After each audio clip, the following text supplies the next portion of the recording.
ያ ክብራትና ክብራን እንዴት ናችሁ? ሁሉ ሰላም ነው ወይ? ይህን ጉዳይ እናንተ ኦርጋናይዝድ የሆነ ነገር ለማምጣት እየተሯሯጡ ያሉ ሰዎች አሉ። የበሰለ ያለቀለት ነገር ስታመጡ ለህዝብ ይፋ ማድረግ ይሆናል። በተረፈ ከሱ ጋር ወይም ደግሞ ከግለሰቦች ጋር እንካ ሰላምታ እያለን የምንውልበት ነገር የለም። ማንኛውም በማህበረሰብ ውስጥ የሚንቀሳቀሱ ነገሮች ያሉ ወንጀሎች ወይም ደግሞ አላስፈላጊ ነገሮች የተሰሩ ብላችሁ ስታመጡ ግራቀኙን አይተን ለእናንተ ማቀርብ ይሆናል። ይህንን ነው የማደርገው። ውጊያችን ከአሰራር ጋር ነው እንጂ ከደምና ከአጥንት ጋር አይደለም።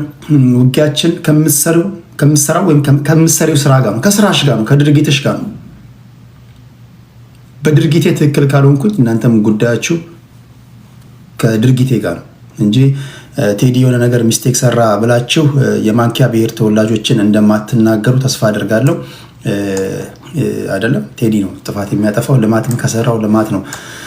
እሺ በዚህ አውድ ነው የምናጠናቀቀው ስላችሁ ይሄ ጉዳይ አብቅቶለታል በቃ ማለት ሳይሆን እስከዚህ አድርሰናችኋል። ቀጣዩ የእናንተ ስራ ነው። እዚህም የስ እዛም የስ፣ እዚህም ነው እዛም ነው ሳይሆን እናንተ ደግሞ ግራ ቀኙ መጠቀም አለባችሁ። ስስብልታችሁ ሲነካ ሀሳብ የምትቀይሩ ምናምን ሳይሆን በመርህ ላይ የተመሰረተ አቋም ሊኖራችሁ ይገባል። ፕሪንሲፕል ሊኖራችሁ ይገባል። እንደ ሰው ልጅ የሰው ልጅን ሰው የሚያሰኘው አቋም ነው። የሰው ልጅን ሰው የሚያሰኘው መርህ ነው። የህይወታችሁ መርህ ምንድን ነው? የህይወታችሁ መርህ ምንድን ነው? ያን ማስመር አለባችሁ ለማለት ያ ነው። ኦኬ ዜና ነበረ። አንደኛው ሌላኛው የመጭበርበር ዜና ከ14 ሚሊዮን ብር በላይ እንደተጭበረበሩ ነግረውኛል። እነዚህ በጀርመን የሚገኙ ኢትዮጵያውያን ናቸው። ይህም ደግሞ ሌላ ጉድ ነው። ተጠርጣሪው ዳኒ ይባላል። ተጠርጣሪ ያልኳችሁ ስም ከተሳሳትኩኝ ይታረማለሁ። ገንዘብ ወደ ኢትዮጵያ ልካለው ብሎ በተለያዩ ጊዜያቶች እንደተቀበላቸው ነው የተናገሩ ሰዎቹ። ዳኒ በጣም ወዳጄ ነው። ዳኒ ፖለቲካ መጥቶ በጨዋነት ከሚተነትኑ ሰዎች አንዱ ነው። ጉዳዩ ከ10 ሚሊዮን ብር በላይ ስለሆነ ፖለቲከኛ ነው። አሁን በተደጋጋሚ በደንብ ስሙ ተጠርጣሪ ነው። ስለዚህ በተቻለ መጠን ገንዘባችን ይመለስ የሚል ስሞታ ነው ያቀረቡልኝ። የድምፅ ማስረጃዎችን ልከውልኛል በዋትሳፕ። ዳኒያችን የሚለውን ሰምቼ ወይም ደግሞ ይህን ጉዳይ ወስዳችሁ እኔ ነገርኳችሁ፣ እናንተ ደግሞ ወስዳችሁ ይህን ጉዳይ ቤታችሁ ዲስከስ አድርጉበት። እኔ የማህበረሰቡ ዘበኛ አይደለሁም፣ ወይም ደግሞ እኔ በተናጠል ጥፋትና ትክክል እያረምኩ አልቀመጥም። ፖለቲከኛ ነን። እንደየአስፈላጊነቱ ማህበራዊ ጉዳይ እነካካለን፣ እንቀልዳለን። ነገር ግን ይህን ጉዳይ አድርስልን ስላሉ ማድረስ ስላለብኝ አድርሼላቸዋለሁ። በተለያዩ አጋጣሚዎች ኢትዮጵያ ገንዘብ እልካለሁ ብሎ ከኛ ገንዘብ ተቀብሏል። ነገር ግን የውሃ ሽታ ከሆነ እነሆ ብዙ ወራቶች ተቆጥሯል ይላሉ። ዛሬ ነገ ይላል። እንግዲህ እነሱ እንደሚሉት ዛሬ አስገባለሁ ነገ አስገባለሁ፣ ባንክ ችግር ስላለ ነው እንዲህ ስለሆነ ነው እያለን እስካሁን ገንዘባችንን ሳያስገባ ይሄው እኛም እሱን በመፈለግ ላይ ያለ ነው ይላሉ። ጀርመን ነው የሚገኘው። በፊት ይኖርበት ከነበረበት ከተማ አሁን ተሰውሯል ይላሉ። ዳኒ እስራኤል ይህንን ነገር ከሰማበት ጊዜ አንስተው ሌሎች ቤቶች ገብተህ ወይም ደግሞ እኔ ከመጣሁኝ እኔም የሆነ መድረክ አዘጋጀልህና ያንተን ሳይድ ደግሞ ለመስማት ሙከራ እናደርጋለን። ገንዘቡ ከባድ ነው። ልጆቹ ያለቅሳሉ። በጣም ጉድ አደረገን ይላሉ። በጣም ሂውጅ ገንዘብ ስለሆነ ይህን ጉዳይ የምታውቀው ከሆነ አውቀዋለሁ፣ ማታውቀው ከሆነ ደግሞ አላውቀውም የማለት መብት የተጠበቀ ነው። ማስረጃቸውን ይዘው መጥተው እንደፈረደባቸው ይህን ክስ ደግሞ ትሰማላችሁ ማለት ነው። በነገራችሁ ላይ ስለኔ አታውቁም አይደለም? ስለኔ አታውቁም። ኢትዮጵያ ምድር ላይ የመጀመሪያው የሚዲያ ሰው ነኝ እኔ ስለ ዋቴ ዶክመንተሪ የሰራው ታውቃላችሁ። ልንገራችሁና ልልፍ። ዋቴ የአዲስ አበባ ልጆችና የሐዋሳ ልጆች በመቀናጀት የፈጠሩት ነው። ብዙዎቻችሁ አታውቁም። ዛሬ የሰፈሬ ልጆች ዋቴ ለመስራት ከሐዋሳ ከአዲስ አበባ ወደ ዱባይ ይመላለሳሉ። ዋቴ በጣም አደገኛ ስራ ነው። እኔ ለሰፈሬ ልጆች አልተመለስኩም። ይሄንን ሬዲዮ ላይ ዶክመንተሪ ሲሰራ አጠገባቸው ቁጭ ብዬ ጠብቼ አንድ ጊዜ ሬዲዮ ላይ ሳፈነዳው ምንም አላደረኩም። በጣም ስለሚወዱኝ በቃ ለህዝቡ ግን ነግሬያቸው ለህዝብ ለአድማጭ ተመልካቾች የስጋ ቤቶች ቡቲክ ያላቸው የቢዝነስ ሰዎች እግዚአብሔር ይባርክ ብሎኛል። ብዙ መርቀውኛል። ግን ያሉኝ ነገር እነዚህ ዋቴ ሰራተኞች ለማህበረሰቡ ምንም ተናግረህ እንኳን ስራችንን ለማበላሸት ጥረት ብታደርግም ቴዲ እዛው ፕሮግራሙን እያደመጡ ዋቴ እንሰራቸው ነበር ይሉኛል። ከኔ የሚጠበቀው ለእናንተ የግንዛቤ ማስጨበጫ ወይም ደግሞ መረጃ መስጠት ነው። መጠንቀቅ የራስህ ድርሻ ነው። ምን ለማለት ፈልጌ ነው? ዋቴ ታውቃላችሁ? ሐዋሳ ልጆች አላችሁ? ዋቴ ዛሬ እነዚህ ዋቴ ሰራተኞች ከሐዋሳ ዱባይ፣ ከአዲስ አበባ ዱባይ የተመላለሱ ይሰራሉ። በጣም የናጠጡ ሀብታሞች ናቸው። እንዴት እንደሚሰራ በነግራችሁ እናንተም ዋቴ ሰራተኞች እንዳትሆኑ ብዬ ነው። ስለዚህ ዋቴ የምትሰሩ ሰዎች እንዲህ አይቻቃችኋል። ዋቴ ከሚሰሩ ሰዎች ጋር ቁጭ ብዬ እኔ ጠብቻቸውን ዶክመንተሪ የሰራሁባቸው ይሄን ያውቃሉ የሰፈሬ ልጆች። እኔ ለሰፈሬ ልጆች አልመለስም ስል አሁን ገንዘብ ከሆነ ገንዘብ አላቸው፣ የፈለጉበት ቦታ ላይ አንሸራሽሩኝ ይችላሉ። ግን ህሊና የሚባል ነገር አለ። እናቶች ይሰራሉ፣ ማታ ላይ ገንዘቡ የለም። ይሸጣሉ፣ ሲያዩት ይሸጣሉ፣ ሱቁን ይሸጣሉ፣ ምናምን ባንኮን ሲያዩ የለም። ታውቃላችሁ ዋቴ በጣም በፖሊስም አያስይዛችሁ፣ ተጠያቂ ማያደርጋችሁ። በጣም ዋቴን ለየት የሚያደርገው ነገር ስራውን ሰርታችሁ ብትያዙ ሶሪ ነው የምትሉት። የሰጠውን ሶሪ ነው ካለቀ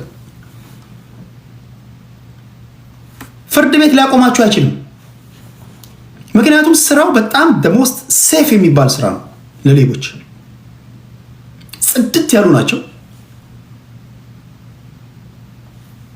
እነሱን ከመጠርጠር እናንተን መጠርጠር ይቀላቸዋል። ቼን ያደርጋሉ ምናምን። መጀመሪያ ስራው ትንሽ ጨርፍታ ነገራችሁ፣ ሱቁ ትንሽ ገባ ወጣ ምናምን እንዳለ ቼክ ያደርጋሉ። ቢዚ መሆኑን ያረጋግጣሉ። ሸዋሸዋ ነው የምትሉት፣ ዋቴ የበሉት ሸዋሸዋ ደን ይመጣሉ።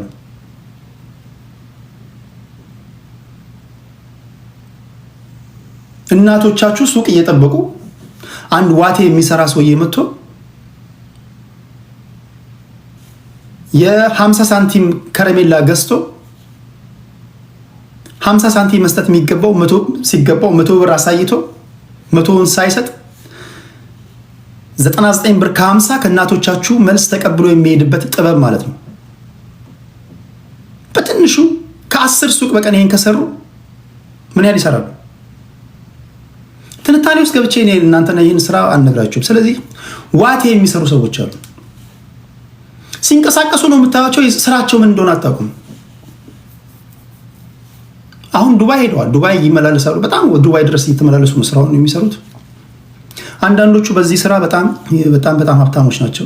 ፎቅ አቁመዋል በነገራችን ላይ። ስለዚህ ዋቴ ከተፈጠረበት ሰፈር የወጣው ልጅ ነኝ እኔ። ለሰፈሬ ልጆች አልተመለስኩም ስል ዋቴ እንዴት እንደሆነ ለማህበረሰቡ በዶክመንተሪ አቅርብ ያለው እያልኩ ነው። እንኳን እዚህ ቲክቶክ ላይ ለማከህ ቀርቶ ማለት ነው። ስለዚህ ዋቴ የምትሰራ ሰው በቃ ምንም ልሸውደኝ አትችልም፣ በምንም ታምር። ወይም ደግሞ ለአንተ ላደላ አልችልም። ለምን እናቴ አባቴ ልጅ አትሆንም? አይ ዶንት ኬር። እና ዋቴ የሚሰሩ ብዙ አሉ እዚህ ላይ። ከነቃ ንቃ፣ ካልነቃ የራስህ ጉዳይ። እሺ ታፕታፕ ታደርጋላችሁ፣ ኮፒ ሊንክ ሼር ታደርጋላችሁ። ዳኒ እስራኤል ካለህ ባለህበት ይህን ፕሮግራም ከሰማ ራስን ለማጽዳት በቂ ጊዜ ይኖርሃል። ዳኒዬ በጣም የምወደው ሰው ነው፣ ጓደኛችን ነው፣ ፖለቲካ የሚተነትን ሰው ነው፣ በጣም ተናጋሪ ሰው ነው። አሁን ግን የቀን ጎዶሎውን ምን እንደሆነ በማናቅበት መንገድ ከ10 ሚሊዮን ብር በላይ አታሎናል በሚል ክስ መጥቶበታል። ይሄ ክስ እውነት ነው ውሸት ነው አላቅም። ዳኒ መጥቶ ወይም ደግሞ ሌላ ቦታ ገብቶ ይህን ጉዳይ ነው እየፈተፈትኩ ወይም ደግሞ እያስተነተንን ላንዱ እንችላለን። ዛሬ ሰኞ ማክሰኞ ሌላ አልችልም። በማንኛውም ሰዓት ግን ፕሮግራም እያዝልኝ ስትለኝ አንተንም እነሱንም ለማቅረብ ሙከራ አድርጋለሁ። እንደተለመደው እንደዚህ አይነት ኬዞችን ደግሞ ስንይዝ በቴሌግራም እናንተ ሀሳባችሁን ታዋጣላችሁ። ቲክቶክ ላይ እናንተን ሀሳብ ወስዳለሁ። እዚህ ሶሻል ሚዲያ ላይ የማከብራቸውን ሰዎች ስቴጅ ላይ አወጣለሁ። ከሚቀርቡ ሰዎች መካከል አሁን ልዕልቲን በጣም ብዙዎቻችሁ ወዳቸውታል። ክብራትና ክብራት ልዕልቲ በጣም አሪፍ ልጅ ናት። የሆነ ቲም ያስፈልጋል። እንደነ ልዕልቲ ያሉ ሴቶችን ቅድስት አለች፣ ያቡ አለች፣ ዮኒ ቶሮንቶ አለ፣ ተሙ አለ፣ አሁን ስዩቤ ተቀላቅሏል። እንዲህ ያሉ ሰዎችን ስቴጅ ላይ አስቀምጠን የራሳቸውን እይታ ደግሞ ከግራ ቀኝ አይተው በዚህ ጉዳይ ላይ ተሳትፋችሁ ሀሳብ አስተያየቶቻችሁን መስጠት ለምትፈልጉ ሰዎች መድረክ እንሰጣለን። ዘንድ ጨምቀን እንፈርዳለን ማለት ነው እዚሁ ላይ ያን ለማድረግ ሙከራ እናደርጋለን። ሌሎችም እንዲሁ የገቡ ወዳጆቻችን እየገቡ ልቦናቸው ያሳያቸውን እንዲፈርዱ ወይም ሀሳብ አስተያየቶቻቸውን እንዲሰጡ እናደርጋለን። ኖት የኮፍያ ሲወረወርልህ ወይም ደግሞ አበባ ሲሰጥህ እንደዚህ ምትል መሆን የለብህም። አቋም ያስፈልጋል። ስለዚህ ከ10 ሚሊዮን ብር በላይ ተሰብስቧል። ነገር ግን ይሄ ብር እስካሁን ለቤተሰቦቻችን አልደረሰም ይላሉ። በልዩ ልዩ መንገዶች ለግንባታ ለቤተሰብ በተለያዩ መንገዶች ገንዘብ የላኩ ጀርመን የሚገኙ ኢትዮጵያውያን በዳኒ እስራኤል ተጭበርብረናል ብለዋል። ሌላው እውቁ ጋዜጠኛ ገነነ መኩሪያ አንድ መረጃ ደርሶኛል ከቅርብ ሰው። የገነነ መኩሪያ ፕሮግራሞች በሙሉ ከዩቲዩብ ላይ እንዲወርዱ ተደርጓል። ባለቤቱ እንግዲህ ገነነ መኩሪያ ላይ ያደረሰችው በደል መጨረሻ ላይ ነው የሰማነው። እኛ ብዙ የስፖርቱ ቤተሰብ አልሰማም። የስፖርት ቤተሰቦች ተንቀሳቃሹ ላይብረሪ በመባል የሚታወቀው ገነነ መኩሪያ ቢያንስ ፍትህ እንዲያገኝ ድምፅ መሆን አለባቸው። የሚያሳድጋቸው ልጆች አሉ። ቤተሰቦቹን ደውላቸው በማናገር አይዟችሁ ልትሏቸው ይገባል። ገነነ መኩሪያ እጅግ አሳዛኝ በሆነ ሁኔታ እግሩ ከተቆረጠ በኋላ ሚስትየውም ካለች ለሷ ፌርነስ እንግዲህ እንደሰማሁት ከሆነ ከቤት አውጥታ ጥላው ማለት ነው። አሁን ብዙ ነገሮች እየወጡ ነው። በሰው እጅ እንደሞተ ከፍተኛ ደግሞ ወይም ደግሞ ዋና ተጠርጣሪ ነው ያልኳቸው፣ ወንጀለኛ አላልኳቸውም። ተጠርጣሪዋ ደግሞ ባለቤቱ የነበረችው ሴትና አንድ በሹፍርና ስራ ላይ ተሰማራ ሰው እንደሆነ ሰምቻለሁ። አሁን በደረሰኝ መረጃ ደግሞ ገነነ መኩሪያ በህይወት በነበረ ሰዓት ዩቲዩብ ላይ ፖስት የሚያደርጋቸው ስራዎቹ በሙሉ ከዩቲዩብ ላይ እንዲወርዱ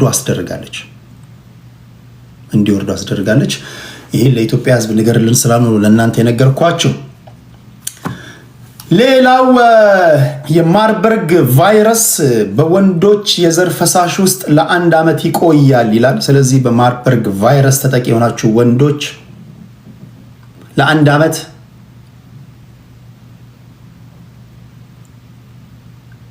ሩካቤ ስጋ ከመፈጸም እንድትታቀቡ ወይም ደግሞ በጨዋ ቋንቋ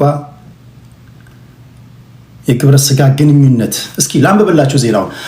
አንድ በማርበርግ የተያዘ ሰው ከተያዘበት 2 ቀን ጀምሮ እስከ 21 ቀን ባለው ጊዜ ውስጥ ምልክት የሚያሳይ ሲሆን በተመሳሳይ ወደ ሌላ ሰው ያስተላልፋል። እጅግ አሳሳቢ ቫይረስ ነው። ብዙዎቹን እየገደለ ነው። በጣም ምህረት የለሽ ነው።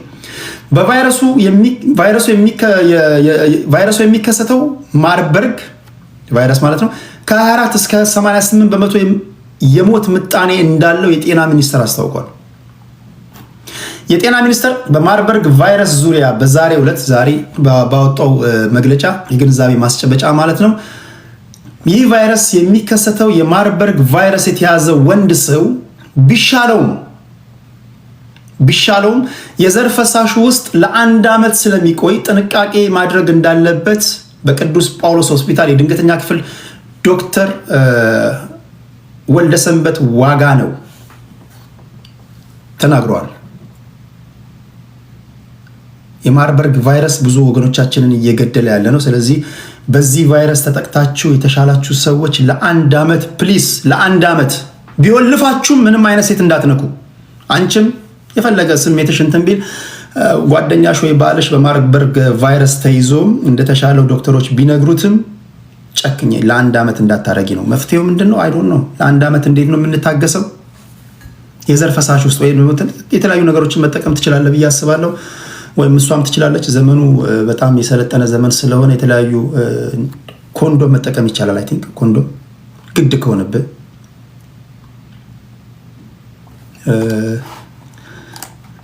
አንድ ተንኮለኛ ሰው አዶናይን መጠቀም አንችልም ብሏል። ባለጌ አዶናይ ትቷል።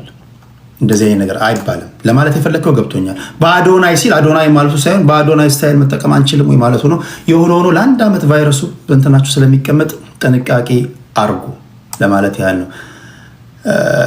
ሌላው አቶ ልደቱ አያሌው ለቴዲ ሐዋሳ የላኩት ድህረ አብይ ወይም ደግሞ ድህረ ብልጽግና ከወደቀ በኋላ እንዴት ያለ ኢትዮጵያ ለመገንባት እንዳቀዱ የሚያትት ደብዳቤ ልከውልኛል። እሱን አነብላችኋለሁ። በዛ ዙሪያ ላይ እንወያያለን። ኢትዮጵያና ኤርትራ ጉዳይ አሁንም እንካ ሰላምታው እንደቀጠለ ነው። ኢትዮጵያና ኤርትራ በባህር በር ጉዳይ አሁንም የተከራከሩ ነው። የማነ ገብረ መስቀል የማስታወቂያ ሚኒስተር ናቸው። ብቸኛው ኢንተርኔት ተጠቃሚ ሰው ናቸው። የብልጽግናን መንግስት ወርፈዋል። እሱን ወደ እናንተ የማደርስ ይሆናል። ፖለቲከኞች የላካችሁ ካላችሁ እዚህ ውስጥ ከአሁን ሰዓት ጀምሮ አስገባቸዋለሁ። ኦኬ የአቶ ልደቱ አያሌውን ዜና ፖለቲከኞች ከመምጣታችሁ በፊት እኔ ላንብብላችሁ።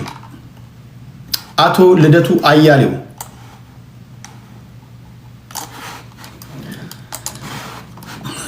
እሺ እዚህ ጋር አለ። የመጀመሪያው ነገር ብልጽግና በቀጣዮቹ 1 ዓመት ወይም 2 ዓመታት ይወድቃል ብላችሁ ታስባላችሁ? አሁን ያለው መንግስት እና አቶ ልደቱ አያሌውና ስብስቦቻቸው እርግጠኛ የሆኑ ይመስላል። ጀዋር መሐመድ ማክሲመም 45 ቀን ካለን በኋላ ኦልሞስት 2 ሳምንቱ ተገባዷል። ቢያንስ 2 ሳምንት ወይ 3 ሳምንት ይቀራል። እርግጠኛ ናቸው። ከሀገር ውጭ ያሉ ፖለቲከኞች የምናይ ይሆናል። እኔ አድርስ ያላችሁኝን ማድረስ ነው። የፖለቲካ ፓርቲዎች ይህንን ፖስት አድርግልን፣ ይህንን አጀንዳ ንገርልን ካላችሁ አደርሳለሁ። ገዢው ፓርቲ ሰዎች ከላካችሁልኝ አደርሳለሁ። ከኔ ጋር ምንም አይነት ነገር የላችሁም። የእናንተን ነገር ነው ለህዝብ ማደርሰው። ምን አይነት ድህረ አብይ የሽግግር ሂደት እንዴት ያለች ኢትዮጵያ ነው የሚያስፈልገን ይላል አቶ ልደቱ አያሌው። ምን አይነት የድህረ አብይ የሽግግር ሂደት የኤክስ የሽግግር ቃል ኪዳን ነው የሚለው አቶ ልደቱ አያሌው ለቴዲ ሐዋሳ። የብልጽግና ሰዎች ሬዲ ናችሁ? ሻንጣችሁን አዘጋጅታችኋል? በቅርቡ ሀገረ ካኦፕ የተሰኘ ፖለቲካ ቀመስ ልቦለድ መጽሐፍ ለንባብ ማብቃቴ ይታወቃል። በዚህ መጽሐፍ ውስጥ የጃይካ የሽግግር ቃል ኪዳን በሚል ርዕስ የተካተተው አንድ ሰነድም ምናባዊ ሀገር ለሆነችውና በፖለቲካ ቀውስ ምክንያት የመፍረስ አደጋ ለገጠማት ለሀገረ ካኦፕ ብቻ ሳይሆን በዋናነት በኡኑ ዓለም ለምትገኘውና በመፍረስ ሂደት ላይ ለምትገኘው ለሀገራችን ኢትዮጵያም መድህን ለመሆን የሚያስችል የፖለቲካ የመታገያ አጀንዳ እንዲሆን ታስቦ የተዘጋጀ ስለመሆኑም ደጋግሜ ገልጫለሁ። በአሁኑ ወቅት በስልጣን ላይ ያለው ጠቅላይ ሚኒስትር አብይ አህመድ አገዛዝ የትጥቅ ትግል እያካሄዱ ባሉ የታጠቁ ኃይሎች አሸናፊነት ወይም በአገዛዝ አንበርክክ ሰላማዊ ህዝባዊ እምቢተኝነት በመቀጣጠል ወይም ደግሞ ከራሱ ውስጣዊ ችግር በሚመነጭ መፈንቅለ መንግስት እርምጃ ምክንያት ከስልጣን መወገዱ አይቀሬ ነው። በ3 መንገዶች አሁን ያለው የብልጽግና መንግስት ይወድቃል ነው የሚለው አቶ ልደቱ አያሌው። የመጀመሪያው የትጥቅ ትግል እያደረጉ ባሉ ታጣቂ ኃይሎች፣ ሁለተኛው በህዝባዊ እምቢተኝነት ወይም ደግሞ እኛ ከጀርባ ሆነን በምናደራጀው ህዝባዊ እምቢተኝነት። የጊዜ ጉዳይ ካልሆነ በስተቀር ምናልባትም ባልተገመተ ጊዜና ሁኔታ ይህ በህዝብ ዘንድ ማህበራዊ መሰረቱን በከፍተኛ ፍጥነት እያጣ የመጣው ደካማ አገዛዝ ከስልጣን ይወገዳል። አሁን ያለው መንግስት ህዝባዊ መሰረቱን አጥቷል።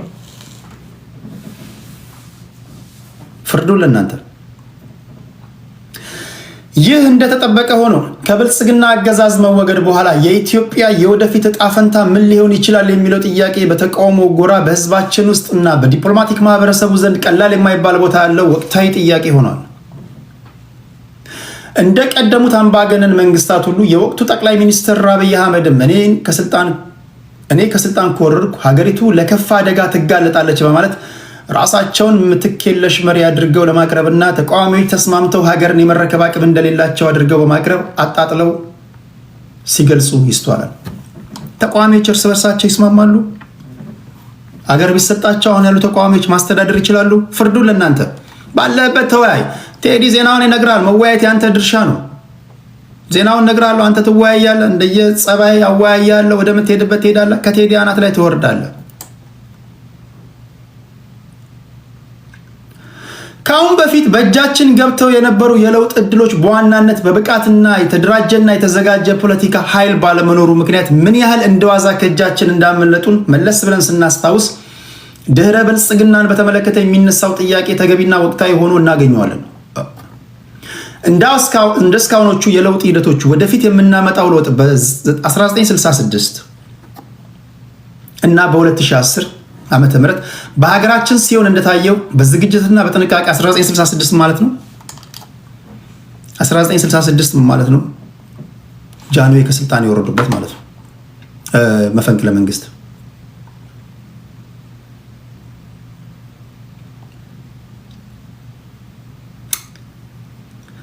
እስካሁኖቹ የለውጥ ሂደቶች ኦኬ። ከዚያም ባለፈ የታጠቁ ኃይሎች ስልጣንን በብቸኝነት ለመያዝ በሚያደርጉት የተካረ የእርስ በርስ ፉክክር የለውጡ ሂደት በየመን በሱዳን ሲሆን እንደታየው ድንገት ከቁጥራችን እንዳይወጣና ወደ መንግስት የለሽ ሁኔታ እንዳያስገባን ከተፈለገ በቂ የቅድመ ዝግጅትና ጥንቃቄ ማድረግ ግድ ይለናል። ብልጽግናዎች አላችሁ። ሰዎቹ ለድህረ ብልጽግና የተዘጋጁ ነው። ሻንጣን አዘጋጅ እያሉ ነው። አለቀ ጉዳይ ነው፣ ጨርሰናል። በቃ ከዚህ በኋላ 3 ሳምንት ወይም ማክሲመም 1 ወር ቢቀራቸው ነው። በቃ እኛ እኮ ለድህረ ብልጽግና የተዘጋጀን ነው እያሉ ነው አላችሁ። የብልጽግና ደጋፊዎች አንተ እዚህ እንትና ምናምን ትላለህ። ውስጡን ብዙ ነገር እያደረጉ ነው ማለት ነው።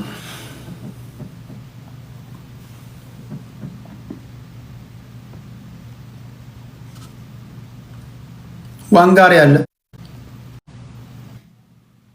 ይርታቸው አለ።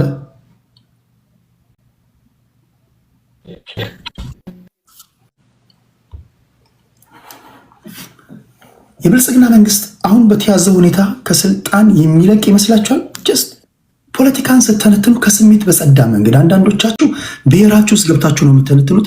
አንዳንዶቻችሁ አስቀድማችሁ በደመደማችሁት ውሳኔ ውስጥ ሆናችሁ ነው የምትወስኑት። ለምሳሌ የፋኖ ደጋፊ ከሆንክ ወይም ደግሞ የኦነግ ደጋፊ ከሆንክ በቃ ብልጽግና ይወድቃል ብያለሁ፣ ይወድቃል።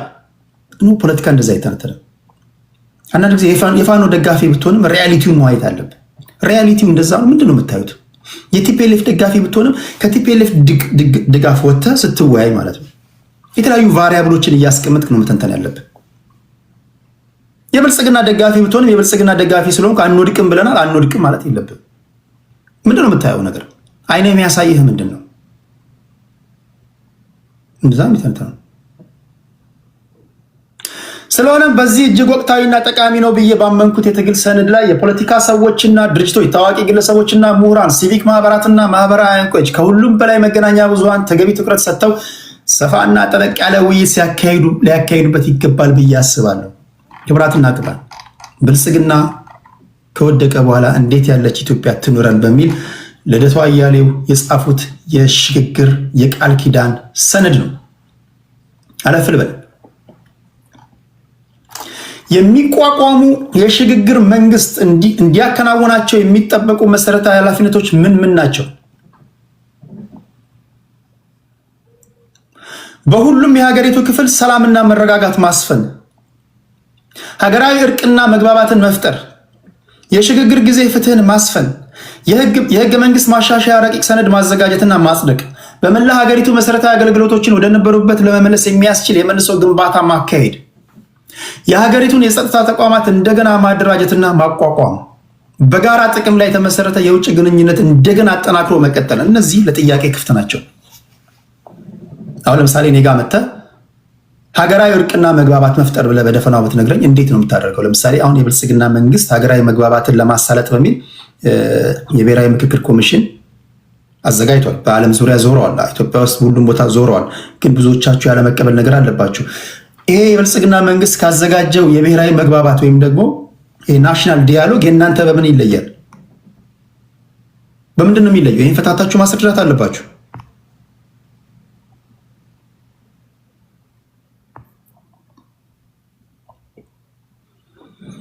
ብልጽግናዎች ከበዛችሁ ትወርዳላችሁ። ሌሎች ሰዎች ሲመጡ ስብጥር መኖር ስላለበት መጠየቅ አለባቸው። ዝም ብለህ አሁን ለምሳሌ እኔ ኦኬ የሽግግር ፍትህን አሰፍናለሁ። የሽግግር ፍትህ ማለት የትራንዚሽናል ጀስቲስ የሚሉት ማለት ነው። በታሪካችን አጋጣሚ በደል የፈጸሙ ግለሰቦችም ሆኑ የፖለቲካ ፓርቲዎች ለፈጸሟቸው በደሎች እና ጥፋቶች የእጃቸውን የሚያገኙበት ማለት ነው።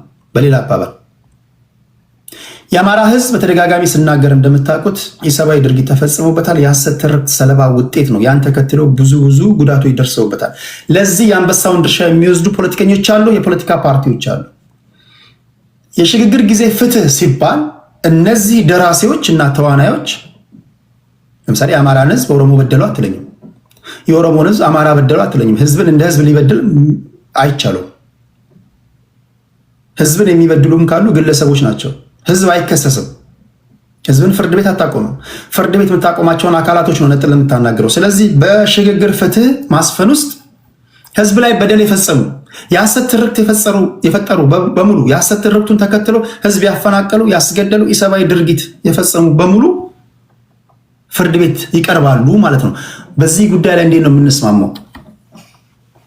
እንዴት ነው የምንስማማ ማለት? ለምሳሌ የአማራ ፖለቲከኞችን ሰብስቤ የበደላችሁን ወይም ደግሞ ዋና ዋና ቀንደኛ ፖለቲከኞችን ወይም የፖለቲካ ፓርቲዎችን ንገሩኝ ብላቸው እነማንን ትጠቅሳላችሁ? ተስማማላችሁ? የኦሮሞ ህዝብ ላይ እንደ ህዝብ የሐሰት ትርክ ተተርኮ ከሆነ ተገሎ ተፈናቅሎ ከሆነ የበደላችሁ ማን ነው? ፖለቲከኛ፣ የፖለቲካ ፓርቲ ፍርድ ቤት ላቆመው ነው ልከሰው ነው ንገሩኝ ብላችሁ ስም ዝርዝር ልሰጡኝ ትችላላችሁ? ያ ማለት ነው። የህገ መንግስት ማሻሻያ ረቂቅ ሰነድ ማዘጋጀትና ማጽደቅ። የህገ መንግስት ማሻሻያ እንዴት ነው የሚዘጋጀው? ለምሳሌ አንደኛው ህዝብ አንቀጽ 39ን ይደግፋል፣ አንደኛው አይደግፍም። እንዴት ነው የምታግባባው ይሄን ህዝብ? እንዴት ነው የምታግባቡት? አሁን ህገ መንግስት ልለውጥ ብትሉ አንደኛው በአስክሬኒ ላይ ካልሆነ በስተቀር ይሄ ህገ መንግስት አይለወጥም አይሻሻልም ይላል። ህገ መንግስቱን ለማሻሻልም የምትሄዱበት ራሱን የቻለ ውስብስብ ሂደቶች አሉ። 2/3 ድምፅ እያንዳንዱ ክልሎች ቬቶ ፓወር አላቸው። ድምፅን በድምፅ የመሻር መብት ማለት ነው። ሁሉም ክልሎች ተስማምቶ አንደኛው ክልል ኖ ካለ ህገ መንግስቱ አይሻሻልም። ቆላልፈው ብን ነው የሄዱት። እንዴት ነው ይህን ውስብስብ የምታጸዳው? ልትነግረን ይገባል። እናንተ ትወያዩበታላችሁ። የሀገሪቱን የጸጥታ ተቋማት እንደገና ማደራጀትና ማቋቋም። አሁን ያለው የጸጥታ ተቋም ምን ሆኗል? መጀመሪያ ችግሩን ንገረን። እንዴት ነው የምታቋቁሙት? እሱን ይነግሩናል ብዬ ተስፋ አድርጋለሁ።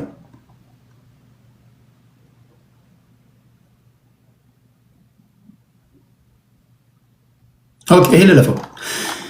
የመንግስት መደበኛና ዕለት ተዕለት ተግባራት በብቃት መፈጸም። እሺ፣ ይሄን እናደርጋለን። የህዝብ ቆጠራ ማካሄድ ሌላኛው አስቸጋሪ ነገር፣ ብዙዎቻችሁ ልብ ማትሉት። የህዝብ ቆጠራ ሊካሄድ ሲል የእኛ ሀገር ፖለቲከኞች ህዝብ ያስተባብርባል። የአማራው ፖለቲከኛ ይመጣና ባለፈው 5 ሚሊዮን ተቀሽቦብናል አሁን 70 ሚሊዮን ነን ይላል። ኦሮሞ ፖለቲከኛ ይመጣና እንደውም በኢህአዴግ ጊዜ ብሶት ደርሶብናል፣ ዝም ብለን ለዘመናት 70 ሚሊዮን ስንባል ኖረናል፣ 120 ሚሊዮን ነን ይላል። በሌላ አባባል ሴንሰስ ሲደረግ አስቀድመው የመረበሽ ነገሮች ይሰሩባል አክቲቪስቶች። አንደኛው 70 ሚሊዮን።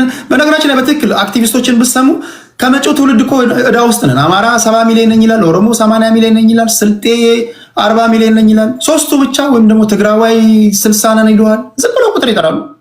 ሌላው ህዝብ የት እንዳለ አይታወቅም። እንዲህ ያሉ አለመግባባቶች አሉ።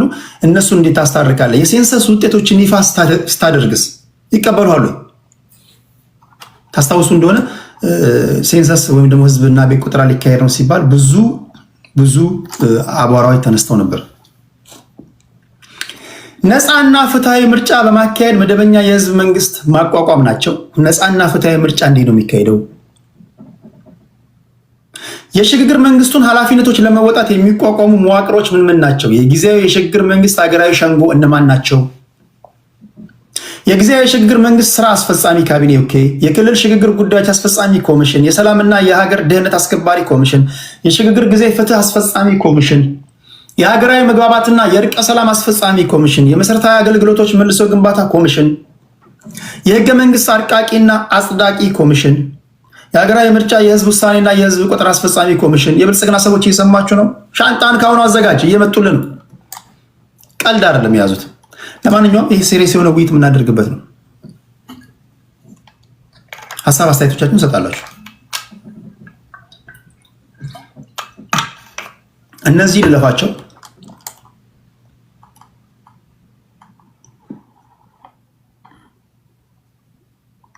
የሽግግር መንግስቱ የመጨረሻ ግብ ምንድን ነው? የሽግግር መንግስቱ የመጨረሻ ግብ ከላይ በዝርዝር የተጠቀሱትን የሽግግር ዘመን ኃላፊነቶች ሙሉ በሙሉ ማሳካትና በመጨረሻም በተሻሻለው ህገ መንግስት መሰረት ነፃና ፍትሃዊ ምርጫ ተካሂዶ ኢትዮጵያ ለዘላቂ ሰላም እንድትበቃ እና ወደ መዋቅራዊ ዲሞክራሲያዊ እንድትሸጋገር ማድረግ ነው።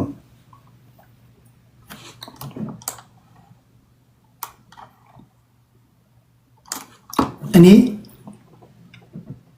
የኢትዮጵያን ህዝብ ፖለቲካችንን፣ ሌላው ይቅር፣ ፖለቲካችንን ከብሔር በጸዳ ማድረግ የሚችል ፖለቲከኛ ከመጣ እኔ መርጠዋለሁ። ይሄ የእኔ ትውልድ የተበላሸ ትውልድ ነው። እኔ አሁን እና አንድ ኢትዮጵያዊ ብትጠይቁኝ ተስፋዬ ከዚህ በኋላ በሚወለዱ ህፃናቶች ነው። እጅግ አሳፋሪዎች ነን። ቁም ነገር በእኔ ዘመን በእኔ ትውልድ ያላደረግነው በደል የለም። ከህፃን እስከ አዋቂ አዲስ ታይምስ መጥቷል። ኦኬ ላስገባው እንዲህ ላርጋችሁ፣ ቆይ በትልቁ ላርጋችሁ።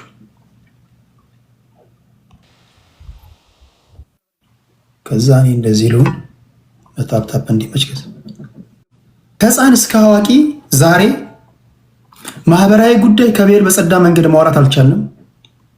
ሃይማኖት ከብሔር በጸዳ መንገድ ማውራት አልቻልንም። ፖለቲካ ከብሔር በጸዳ መንገድ ማውራት አልቻልንም። በታሪካችሁ ለመጀመሪያ ጊዜ እኔ ባሳየኋችሁ ኬዝ ነው ለመጀመሪያ ጊዜ ተጠርጣሪና ከሳሽ ከብሔር ነጥለን ያየንበት። ለዚህ ልባዊ ምስጋና እናቀርባለሁ። እነ ዋንጋሪ ያሉ እነ አፍሪካ ዩናይትድ ነበሩ። ከዚህ ቀደም እና ያና ነበሩ፣ እነ ራጆ ነበሩ፣ ሌሎችም ነበሩ። በተቻለ መጠን ማህበራዊ ጉዳይ እንኳን ከፖለቲካ ከብሔር አጽድተን ማየት አንችልም። ከምሁር እስከ መሀይም አሁን የተፈጠረብን የኔ ዘመን ትውልዶች እያንዳንዱን ነገር ብሔር እናድርጓለን። ይሄን የፈጠረብን ማን ነው? ከዚህ እንዴት ነው የምንጸደው?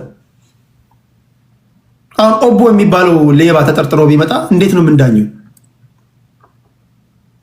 አድርስበትና አሁን እዚህ ጋር የተሳደበ ነው በቃ ዘርፏል ተብሎ ቢመጣ እንዴት ነው? ኦቦም ይደበቃል፣ ሌላኛውም ይደበቃል። ሊደበቁ ሲሉ አውጥተን ነጥለን ልናወራቸው የምንችለው እንዴት ነው? ፖለቲካችንን እሳ ከብሔር በጸዳ መንገድ ልናወራ የምንችለው እንዴት ነው? ፖለቲካ የህዝብ ቁጥር ታሳቢ ያደረገ ስራ አጥ ቁጥርን እንዴት ትቀንሳለህ?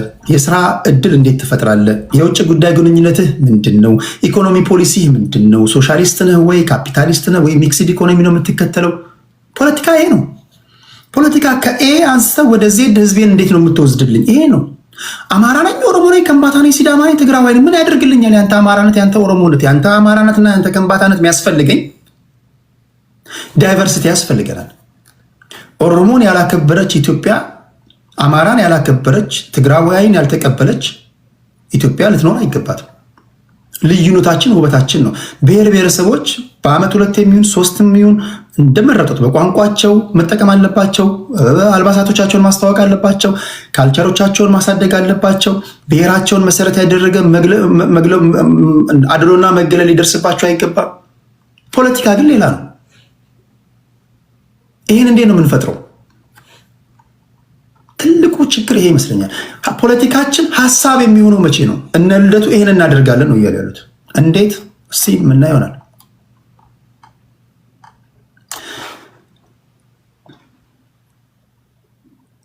ኢትዮጵያን ከገጠማት የህልውና አደጋ አውጥተን ወደ ዘላቂ መዋቅራዊ ዲሞክራሲያዊ ለማሸጋገር ከፊታችን ያለው ብቸኛው መፍትሄ አገዛዙን በህዝብ ትግል ማሸነፍና ይህንን የሽግግር ቃል ኪዳን መሰረት ያደረገ ሁሉን አቀፍ የሽግግር መንግስት ማቋቋም ለውጤት ማብቃት ነው ይላሉ። ይህን በመገንዘብ ህብረተሰቡን በተለያዩ መንገድ የምትወክሉ ማህበራት፣ ታዋቂ ግለሰቦች፣ ምሁራንና መገናኛ ብዙሃን የሽግግር መንግስቱ ሰፊ ህዝባዊ ተሳትፎና ተቀባይነት አግኝቶ ለውጤት እንዲበቃ የጎላ ሚና ልትጫወቱ ይገባል። የዓለም አቀፍ ድርጅቶችም ጥሪ ቀርቦላቸዋል። የጉዳዩ ዋና ባለቤት ከሆነው ከኢትዮጵያ ህዝብ ጋር እንዲህ ውይይት እናደርጋለን ይላሉ።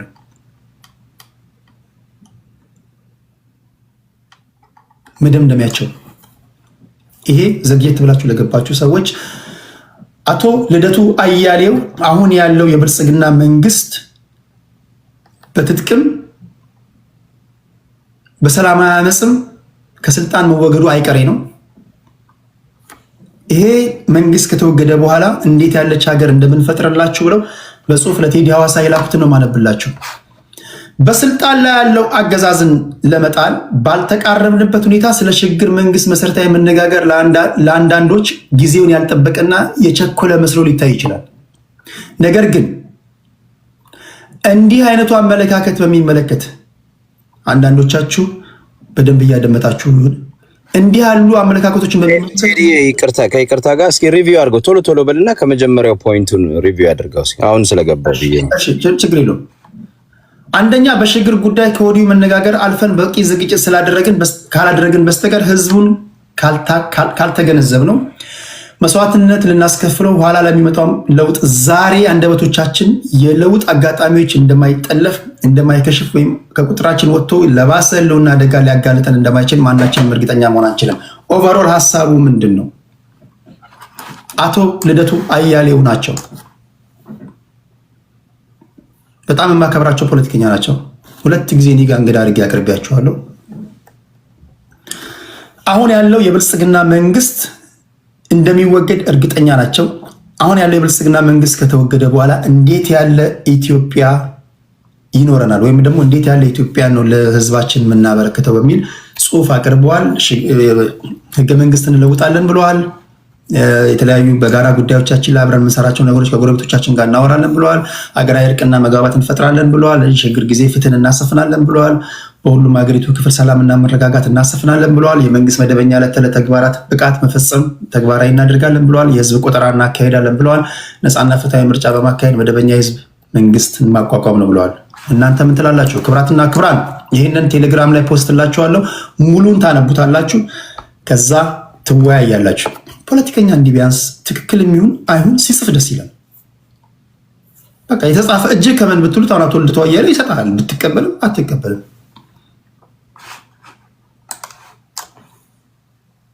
እንደነሱ ድምዳሜ አብሮነት ለኢትዮጵያ ወይም ደግሞ ከሀገር ውጭ ያሉ ኢትዮጵያውያን እና አቶ ልደቱ ያሉበት ነው። ከዚህ ቀደም ያሉትን ፖለቲከኞች ታውቃላችሁ። እነ ጀዋር መሐመድም አብረው ያሉበት ነው። ከዚህ በኋላ ስለምትፈጠረው ኢትዮጵያ እያወሩ ነው። ይሄ መንግስት እንደሚወርድ እርግጠኛ ስለሆኑ ማለት ነው። እሺ ሌላኛው ዜና ህዝባዊ ወያኔ ሓርነት ትግራይ ከፌዴራል መንግስቱ ጋር እንካ ሰላምታ ውስጥ እየገባ ነው።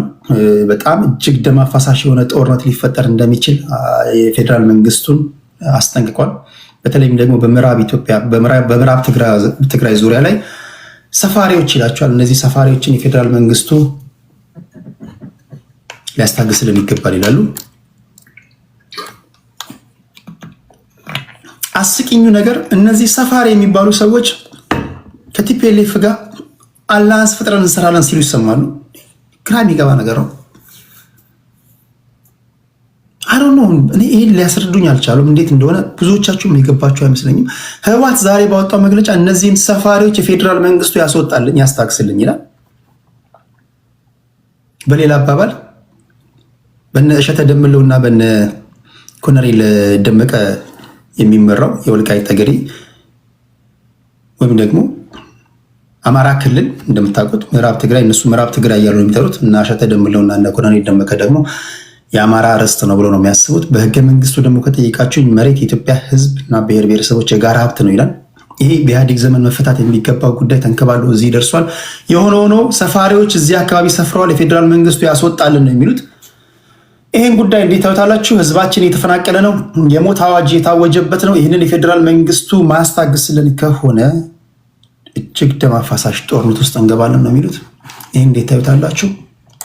የፕሪቶሪያ ስምምነት ከሞላ ጎደል መጣሱ ነው ማለት ነው። ኦልሞስት ተጥሷል፣ ግን አሁን በይፋ ይጣሳል ማለት ነው። የመጨረሻው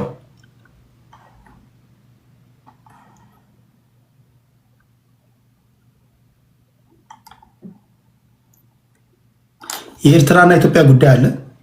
እንዳይበዛባችሁ እነዚህን ሁለቱን ጉዳዮች እንሂድና ወደ በኋላ አካባቢ የማነ ገብረ መስቀል የብልጽግና መንግስት አስመልክቶ የተናገሩትን ንግግር ወደ እናንተ አደርሳለሁ። እንኳን ደህና መጣችሁ። እዚህ ለመግባት ሪኩዌስት የምትልኩ ሰዎች የመጀመሪያው የምትጠይቁት ጥያቄ እነዚህ ፖለቲከኞች በጣም የማከብራቸው የሚያከብሩኝ ፖለቲከኞች ናቸው። ሀሳባቸው ምንም ሆነ ምን ከኔ ጋር የምትቃረኑት ነገር የለም። እኔ ከኔ ጋር የምትቃረኑት በሀገሬ ጉዳይ ከመጣ ብቻ ነው። በሀገሬ ጉዳይ ከመጣ ሳልገልህ ግደለኝ። አይ ዶንት ኬር ማንም ሆንክ ማንም። በተረፈ ዶሜስቲክ ፖለቲካውን እንደፈለግ ትተነትናለህ። መከባበር ያስፈልገናል። አንዱ ሲናገር አንዱ ያደምጣል። ከዛ በኋላ ህዝብ ይፈርዳል ማለት ነው። እኔ የማደርገው እንደየአስፈላጊነቱ ጥያቄ ጠይቃለሁ። ኢንተራፕት እንዳይደራረጉ ቤቱን ኮንትሮል አድርጋለሁ። የሚወርዱ የሚገቡ ሰዎችን አመቻቻለሁ። ከዚህ ውጭ ተሳትፎ የለኝም። ምንም አላችሁ ምንም። የእናንተ ሀሳብ እኔ ውስጥ ስለሌለ አይቆረቁረኝም። የሚቆረቁረኝ ስድብና አጸያፊ ንግግር ከሆነ ነው። አጸያፊ ንግግር ከሆነ አቁም ካልኩ ማቆም ብቻ ነው። ማይ ፍሬንድ አትከራከር። አቁም ካልኳችሁ ማቆም ነው። ለምትገቡ ሰዎች ነው፣ ለነሱ አይደለም። እነሱ ያውቃሉ። የምትገቡ ሰዎች ሌላ ቦታ ላይ ሰው እያወራ እያለ ኢንተራፕት በማድረግ የተካናችሁ ሰዎች ካላችሁ እኛ እንደ ጋጦጥ ነው የምንቆጥራችሁ፣ እንደ አላዋቂ ነው የምንቆጥራችሁ። ይሄ ቤት ለእናንተ አይሆንም፣ እንዳትመጡ። አንደበቶቻችሁ ባለጌ ከሆኑ ይሄ ቤት ለእናንተ አይሆንም፣ እንዳትመጡ። ተከብረው እንደመጡ ተከብረው እንዲሄዱ ማድርገው እኔ ነኝ። ማንም አይዘለፍም። ፖለቲካን በፖለቲካ ቋንቋ ብቻ እንተነትናለን። አገራችንን እንወዳለን። ለብልጽግና መንግስት ደጋፊዎች አሉ፣ የፋኖ ደጋፊዎች አሉ፣ የዜጋ ፖለቲካ አቀንቃኞች አሉ። ሌሎቻችሁም ካላችሁ የቲፒኤልኤፍ ደጋፊዎች ቤታችሁ ነው፣ ሀሳባችሁን መስጠት ትችላላችሁ።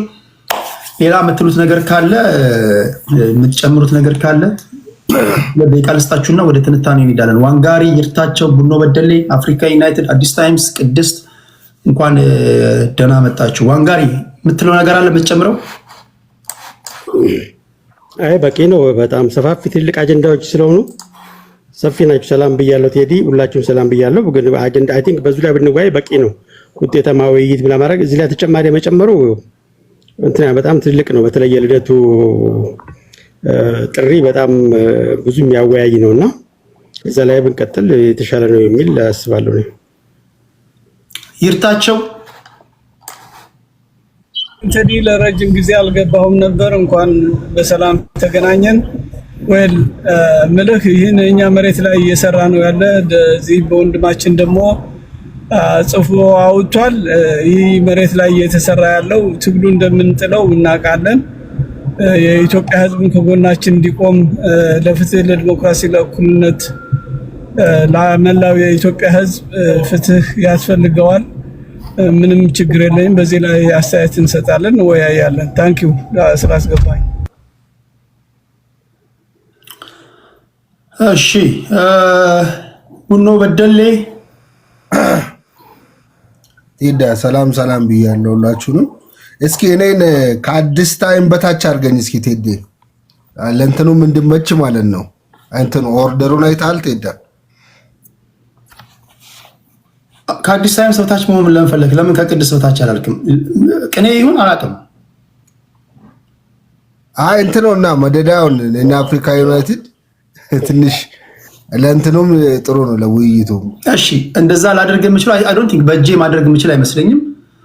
ውረድና ድጋሚ ሪኩዌስት ላክ። ቴዲ ከኔ በታችማ ካድሬ ከኔ በታች ነው የሚሆነው። ድሮስ ተሳስታል።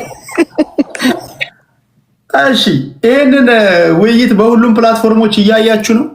በዩቲዩብ ማየት ትችላላችሁ። በተለያዩ ፕላትፎርሞች እየተላለፈ ነው።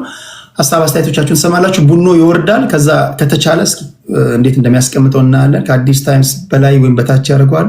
እስኪ ቡኗችን ልክክ በል። አይ በቃ ፕላትፎርሙ ከአዲስ ታይምስ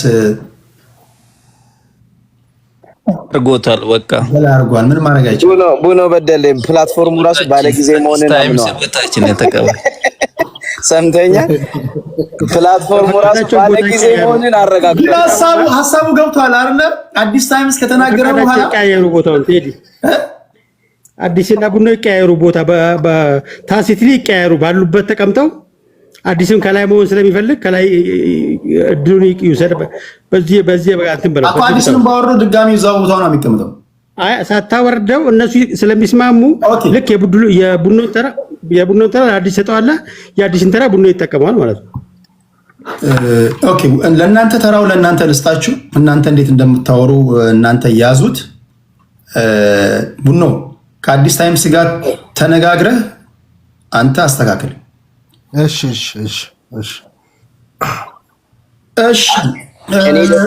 እኔ ደስ የሚለኝ ቴዲ ይቅርታ፣ እኔ ብልጽግናዎችን ሁሉንም ሰምቼ ጨመቅ አድርጌ መልስ ሰጣቸው ነው ደስ የሚለኝና ከዛው ከታች ተስማምቶኛል።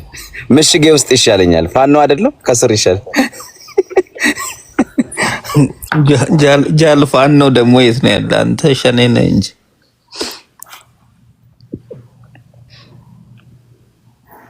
እሺ አዲስን ሰምተናል። ቅድስትና የምትይዋለሽ ቅድስት? ምንም የምጨምረው ነገር የለም። ሀሳቡ ሰፊ ነው። እዚሁ ላይ በደንብ መወያየት ከቻልን ጥሩ ነገሮች የምናገኝ ይመስለኛል። ኦኬ ስለዚህ 8 ደቂቃ አለ። ዋንጋሪ በተለይም ወደ ሀገራዊ ጉዳይ ወደ በኋላ አካባቢ እንመጣለን። በዚህ ውይይት ላይ ለኤርትራ ወገኖቻችን እድል እንሰጣለን። ኤርትራ ፖለቲከኞች ስትመጡ ተቀዳሚ ተግባር ሀገሬን ማክበር ነው። ሀገሬን ህዝቤን ማክበር ነው። እድል ከሰጠነ አንተም ተመጣጣኙን ክብር ታገኛለህ። እኔ እዚህ ጋር ቁጭ ብዬ ግን ህዝብና ሀገሬን ባላስፈላጊ ነገሮች ላስነግር ወይም ደግሞ ያን የሚቀበል ጆሮ የለኝም። እናከብራችኋለን። ፖለቲካችሁን እንድሰሩ መድረክ ሰጣችኋለሁ። እንደ ኢትዮጵያ ትንታኔ ይሰጣላችሁ። ባለፈው የነበረው ጭቅጭቅ ምንድነው? እንደ ሀገር ለማውራት የኛ ልጆች እንደ ኢትዮጵያ እንደ ኤርትራ ያወራሉ። እነሱ ጋር ደግሞ ምናየው ኦሮሞማ ምናምን አማራ ምናምን እያለ የማውራት ነገር ነው። በሀገር ጉዳይ ምን ቆመው እንደ ኢትዮጵያ ነው፣ እንደ ኢትዮጵያ ነው የምንቆመው። ስለዚህ ይሄን አክብራችሁ ዱላም ካለ እንሰማለን። እንደ ሀገር ትሰነዝራላችሁ። እኛም ስንሰነዝር ደግሞ እንደ ሀገር እንደ ሀገሪቷን እያስተዳደር ያለው የብልጽግና መንግስት ነው። እንደ ብልጽግና ታወራላችሁ። የእኛም ልጆች ደግሞ ሲያወሩ እንደ ሻዕቢያ መንግስት ያወራሉ። ይሄ ካስማማችሁ ትገባላችሁ። ይሄ ካላስማማችሁ ጠና አስጥልኝ እንዳታስቡት ለማለት ያ ነው። እሺ ወደ በኋላ ነው የምንገባው በዚህ ጉዳይ ላይ። ዋንጋሪ 8 ደቂቃ አለው ወንድሜ።